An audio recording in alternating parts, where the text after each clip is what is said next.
नमस्कार, जनादेश में आप सभी का स्वागत है। मैं हूं संतोष चौधरी और जन जन का जो आदेश है वो क्या होने वाला है अब से कुछ ही देर बाद पता चल जाएगा। उत्तर प्रदेश की जो 9 महत्वपूर्ण सीटें हैं उन पर हमारी नजर रहेगी और सिर्फ उत्तर प्रदेश ही नहीं, महाराष्ट्र और झारखंड में इस बार क्या सियासी समीकरण है, मुद्दों पर चुनाव हुआ है, स्थानीय मुद्दों पर चुनाव या फिर नारे और जो विवादित पोस्टर वॉर रहा है इसके इर्द गिर्द ये चुनाव घूमता रहा है। और इस समय की एक बड़ी खबर आई, सुबह 8 बजे से मतगणना शुरू हो चुकी है और जैसे जैसे ईवीएम का जो पिटारा है वो खुलता जाएगा वैसे वैसे सत्ता के नजदीक कौन और थोड़ी देर में आने लगेंगे रुझान उत्तर प्रदेश की 9 सीटों के, महाराष्ट्र की 288 सीटों की और झारखंड की 81 सीटों के। जो एक एक सीट का कहा जा सकता है कि पूरा विश्लेषण इस बार दूरदर्शन उत्तर प्रदेश करेगा। और इस समय अब से कुछ ही देर बाद 14 राज्यों के 48 विधानसभा सीटों के भी मतगणना शुरू हो जाएगी। सुबह से 8 बजे से ही मतगणना शुरू होगी और कहा जा सकता है कि अब बस समय का इंतजार। और हमारे साथ एक बड़ा पैनल भी रहेगा, उसका हम परिचय कराएंगे। लेकिन उससे पहले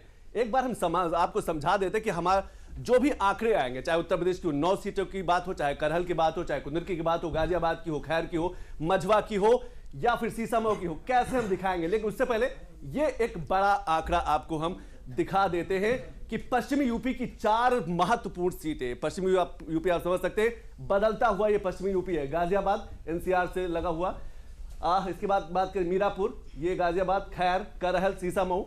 मध्य यूपी की जो सीट है वो सीसामऊ और फूलपुर पूरी यूपी की, कटेहरी और मझवा